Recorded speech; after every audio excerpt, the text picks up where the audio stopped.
भारत के लोग, हम भारत के लोग।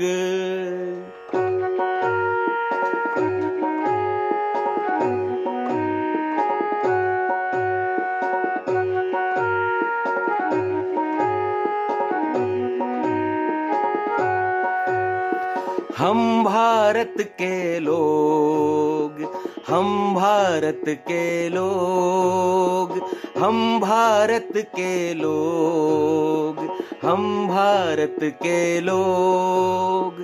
संविधान से चलने वाले हम भारत के लोग, सत्य सनातन के रखवाले हम भारत के लोग। 8 दिसंबर 1875 को ब्रिटिश भारत के उत्तर प्रांत, जो अब उत्तर प्रदेश कहलाता है, के अलीगढ़ में एक कश्मीरी परिवार में जन्मे सर तेज बहादुर सप्रू एक भारतीय स्वतंत्रता सेनानी, वकील और राजनीतिज्ञ थे। सप्रू भारत के स्वतंत्रता संग्राम में शामिल एक ऐसे व्यक्ति थे जिन्होंने भारतीय संविधान का मसौदा तैयार करने में मदद की। वो ब्रिटिश शासित भारत में लिबरल पार्टी के नेता थे। इलाहाबाद उच्च न्यायालय में एक वकील के रूप में और बनारस हिंदू विश्वविद्यालय में डीन के रूप में कार्य करने वाले सर तेज बहादुर सप्रू ने 1927 की शुरुआत में भारतीय संविधान का मसौदा तैयार करने के लिए एक सर्वदलीय सम्मेलन का आयोजन किया था। भारत के इतिहास में पहली बार उन्होंने ही रियासतों को संघीय राजनीति के एक हिस्से के रूप में शेष भारत के साथ जोड़ने का प्रस्ताव रखा था। कांग्रेस के सदस्य रहे तेज बहादुर सप्रू लंबे समय तक हिंदू महासभा से जुड़े भी रहे और इसकी अखिल भारतीय समिति में शामिल रहे। सर तेज बहादुर सप्रू की अध्यक्षता वाली सप्रू समिति ने 1945 में अपनी रिपोर्ट प्रस्तुत की।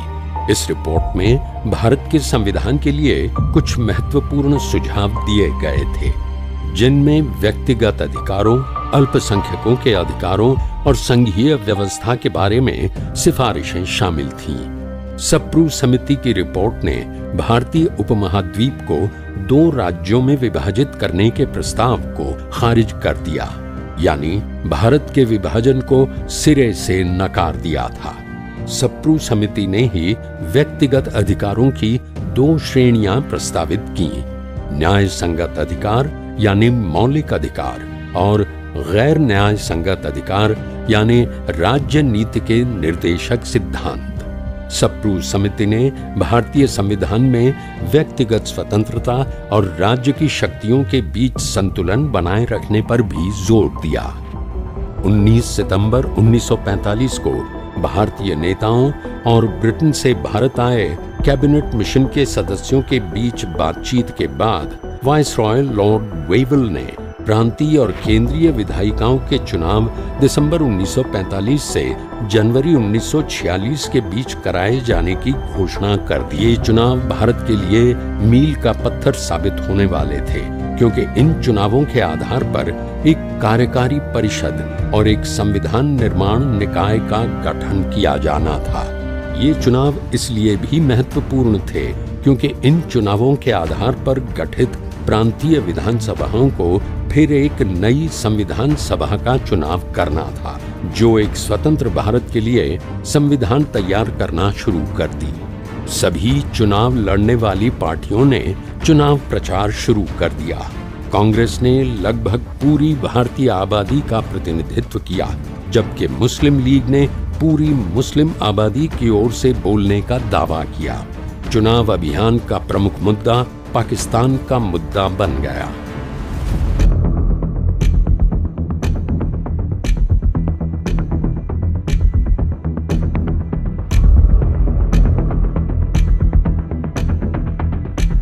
कुल 1585 सीटों पर चुनाव हुआ। भारतीय राष्ट्रीय कांग्रेस ने 923 यानी 58.23% सीटें जीतीं और मुस्लिम लीग 425 सीटें ही जीत पाई, जो कुल सीटों की 26.81% थीं।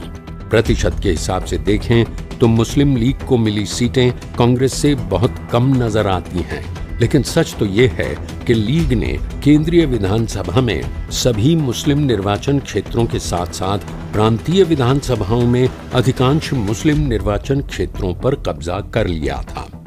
चुनाव परिणामों ने कई तरह से पाकिस्तान निर्माण का रास्ता खोल दिया था। मुस्लिम लीग को सबसे बड़ी सफलता बंगाल में मिली।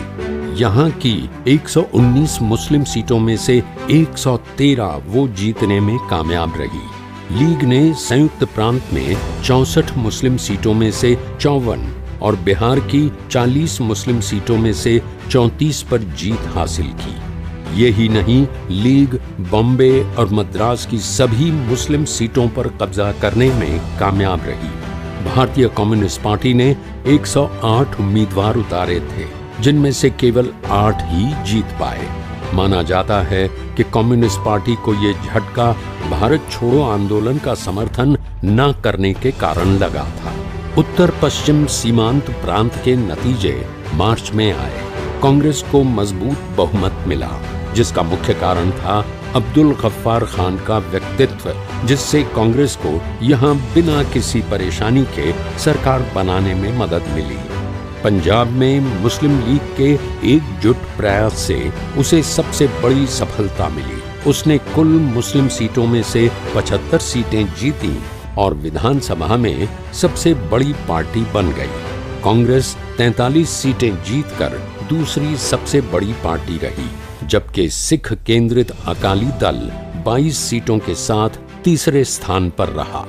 यूनियनिस्ट पार्टी के खिज्र हयात खान कांग्रेस और अकालियों के साथ गठबंधन सरकार बनाने में कामयाब रहे। भारत के लोग, हम भारत के लोग,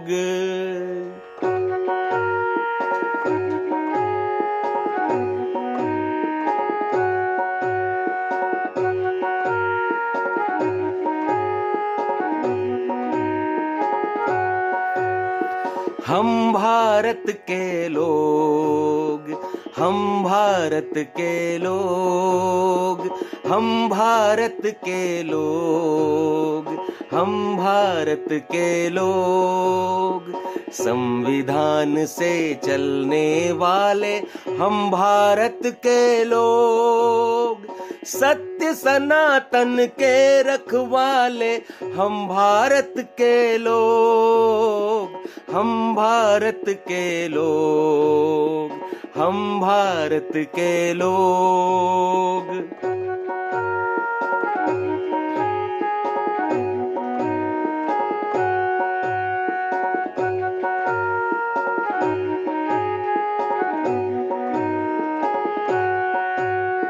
राम राज्य के आदर्शों को संविधान से जोड़ा, लोक संस्कृति और सभ्यता को विधान से जोड़ा, संकल्पों से बढ़ने वाले हम भारत के लोग।